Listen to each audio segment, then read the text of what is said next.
We represent. H-E-R-R-A. What else? What else? A-R-R-C-A. Come on, come on, come on. All right, welcome back. We're going to switch, not necessarily completely now, still talking about Nigeria and basically all of the things that have happened with us since this government came into power with regards to recession and the economy and all of that. But something interesting has happened in the last couple of weeks, I think, or days or something. And I have here with me someone who's going to be helping me understand what she's basically been on about. Moremi Ojudu, thanks for being here today. Thank you very much, Ibuka. Nice having. Just to let our viewers understand why you're here before we go into it now, you're a curator, of course. You work with the Ministry of Culture and Tourism, but you're also an entrepreneur. Culture and Tourism, and I'm also an entrepreneur. You're also an entrepreneur yourself? And also an advocate. Activist, advocating for youth development and also for humanitarian services. Okay. Now, you trended on social media. For those of you who might be not so young at heart, that means she basically did things that made everybody take notice of her.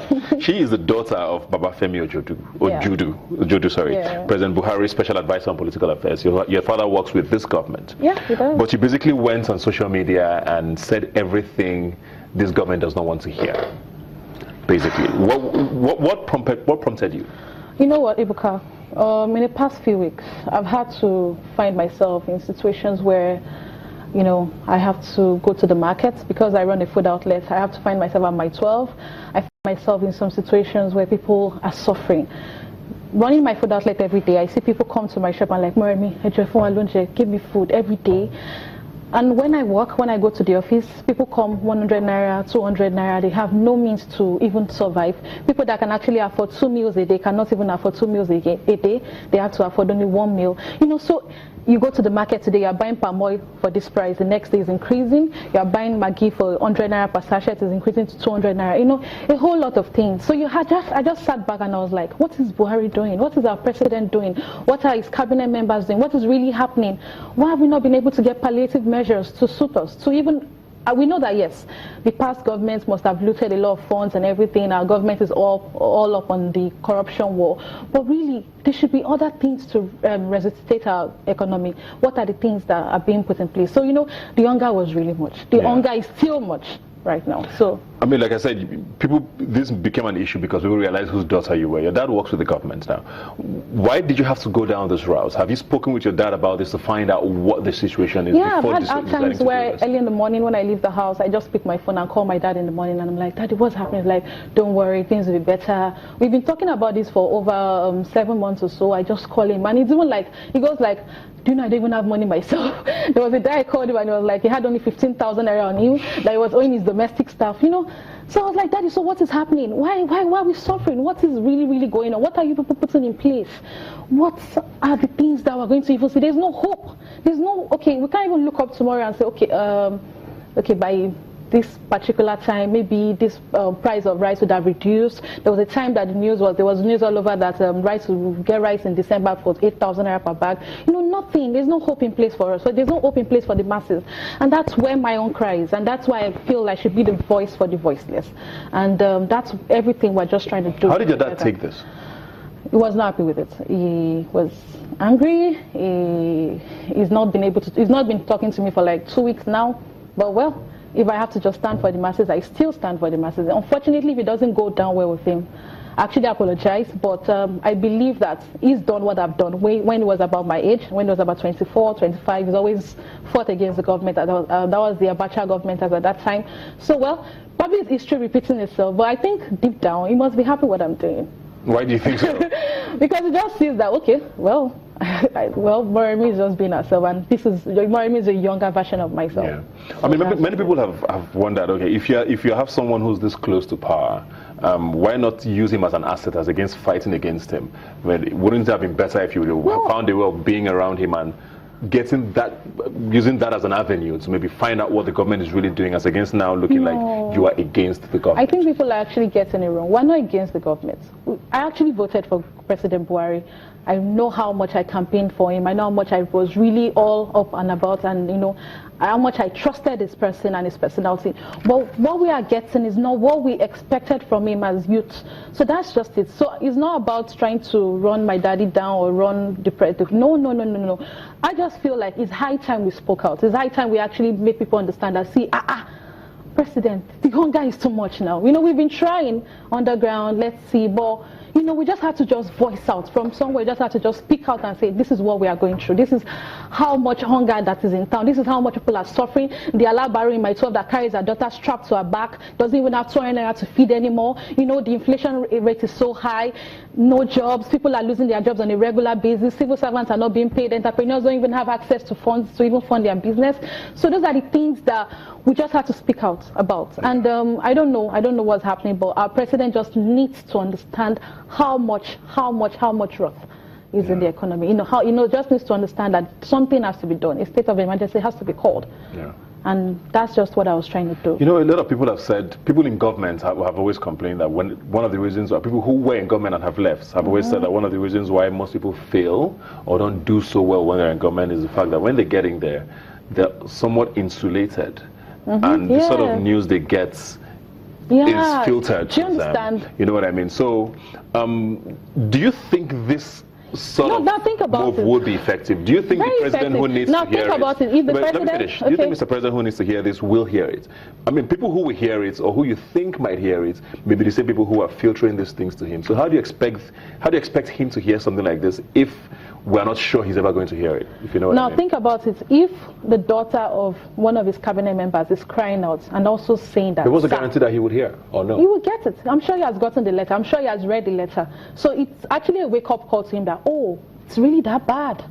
If me, as an ordinary person, I move on the road, I'm seeing this, I'm writing, I'm trying to make him understand how much hunger is in town, how much people are dying every day due to lack of funds to even take care of their health, how much people are not even able to pay for their kids' school fees, how much people are not even able to even run on a daily basis again, how much people have to be in the public bus and they are fighting each other and begging conductor with the fixing their alarm, a lot of issues. So I believe that if we just have to keep pressurizing him, we have to keep crying out every day, we have to keep putting him under pressure, and we youths ourselves, you and I, we have to actually come together and see how we can find ourselves in a position to probably do something that would create a ripple effect and change the way things have been done and change the status quo, and we can actually clamor for something better. Look at our ministers. Some of our ministers are failing us.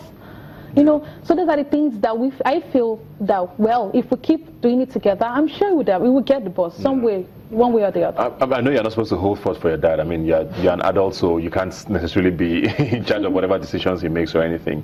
But does this make you feel like it's an indictment on him, on the fact that he's also a part of this government and they haven't done the things you expect them to do? I mean, when you said you were talking with him over a period of 7 months, did you ever tell him, Dad, what are you doing about this? Well, he would tell you that he's doing his own things, he's a special advisor to the president of political matters. Well, his roles may be different, political matters, not economic matters, but they're all intertwined.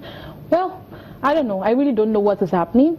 Being an adult, I live on my own, I don't live with him, so I don't know, I really don't know how to place that, but I do not think it's an indictment. I feel he just sees it as a normal Nigerian crying out loud and crying to the government that please. Has anyone from government reached out to you since this happened? Nobody yet, just my dad. I think they've been calling my dad to probably talk to me. They've been going through my dad to talk to me that what's happening now, my dad is actually, people, a lot of psycho fans around us.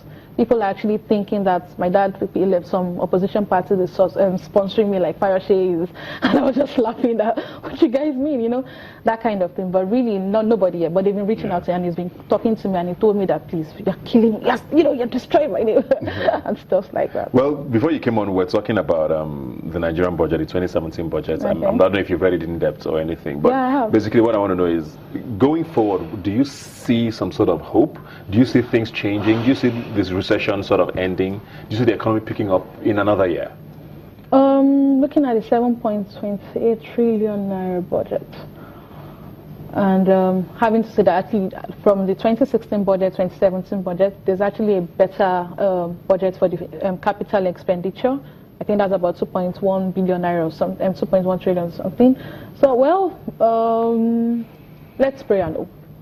But we've been praying and hoping for 50, And for 56 really, I don't years. know. I really cannot say, but I believe that, as he said, as the president said, that is actually a budget that would be able to recover and be able to resuscitate a lot of things. But really, I don't know. But I just want the government to be on guard. Our cabinet members to be on guard and be able to do things that would, let's just see something. Let's. If you met Mr. President today, what would you tell him? What do you want him to do differently? Because I mean, I think he should be on ground. I think his trips abroad are so much. Having to travel here and there. I think he should be on ground. He should try and get to probably do town hall meetings and really see the gravity of what is happening and probably maybe feel it, because we feel it. So I feel he should be on ground. I feel he should have a proper hold and the cabal, and he should also try and the corruption fights. He should get into. Look at what his secretary SSG, the allegation against him. I think he should also start from it. Charity begins at home. Start, sir. Let's see. Yeah. And try, sir. We also appeal to him that he should please face the economy. We know that, yes, but it's already a failed system. If you finish with this institution, the other institutions are also corrupt. So, sir, we understand that, yes, Nigeria is corrupt. We are trying to, but please, sir, I think you should also channel your energy towards other things and try and see how we can create a vibrant economy and, Yeah, you talk about being a voice. What do you want to see young people doing in a time like this to sort of help effect change? Do you recommend peaceful protest? Do you want us to speak up more? Do you want people to march to the National Assembly? What is it? Should we be more proactive with our work? What exactly do you want people to do? I actually want. There's little or nothing we can do because the government is already elected, they're already on ground, and we believe that, and it keeps promising that things will be better. He's just spent a year and a half or so. Well, I just want there to be a better participation of youth in government. I feel if we have more vibrant minds, if we have more young minds, just the way our governor in Lagos State is playing off, having young minds to run other institutions and, handling other positions, I feel that that's what we should concentrate on right now. We should look at the 2019 elections right now as a youth. We should come together, have an umbrella and see how we can clamor for a better level of participation in government. We want a situation where, we would have a minister. How do we do that? Well, how do you think we can do that? A whole lot. We have to come together. We have to trust ourselves, and we have to make sure that we stand as one, because our fathers and our mothers will keep saying, yeah, you guys are more corrupt than us. I hear that every day. My dad will tell you, oh no, you people are more corrupt than us. But I just laugh because I have a lot of friends in diaspora that are doing very well, that are handling a lot of things beautifully well. And I see a situation where if we come together, and I don't know who we may want to support as a president. We may not even have that mandate, or we may not even have that kind of power to elect a president and a youth as a president. But we can actually come together as a formidable force and clamor and push for a better level of participation in government. We can actually come. There's a way we can come together. The Agberos at the bus stop, those women, those girls selling, a lot of them. We can actually, because I feel it's not about having a Twitter campaign and stuff. The real youths are the ones on the streets.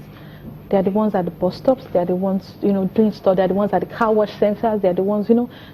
So I think we have to come together, you and I, and see how we can create a kind of movement and reach out to them, educate, enlighten them, and make them understand that yes, it's high time we took the mantle of power. We're not going to get it. And even Asiwaju Bola Ahmed said that power is not served a la carte. We have to get it, one way or the other. It's a gradual process. We may not get to 2019, but someday. Maybe in 2023 or something, we'll get there. But at least let's be a step closer to each election. Yeah. I hear you, and it sounds great. It would be nice if that happens. And the only reason why I was asking how is we find that we live in a country where money is sort of the biggest factor in everything, with elections even for the most part, which is why you hear people stand in queues to vote for someone, and they hand out packets of noodles, or they hand out things as simple as 500 naira, and they sway their votes. And these are the people you want to galvanize. So are you going to do that without funds? Are you going to just speak to them? What's the guarantee that they would, what's going to be different from what you're saying? Okay, so if we start early, I feel if we start early, and if you and I come to them and say, okay, see guy, see me, I'm also the daughter of this person. My father is in government. but I'm also feeling the pains as you are feeling. I'm also plying the same roads that are bad. I'm also buying the same fuel at this price with no salary or little or no salary. I'm also, so I think it's about appealing to their self-conscience and starting early. If we start the enlightenment and the education early to them, I feel someday they would understand, they will feel us. Just reaching out, and it will create a ripple effect and go around. Well, I've already started doing that in my own little corner. Okay. Lagos Island, the youths at Akpomwo, I just go out there, reach out to the Agueros, that guy, I just get down to their level. And, one day they just believe in you and just have to just keep appealing to them. Thank you very much, Moremi. Good luck with everything you're doing. I hope your dad get back in great terms. We're all here to make Nigeria great. Thank you very much. Thanks for being here today. We'll take a break now and return. Please stay with us. Thank you. Let's dance now, it is my turn. Just want you right.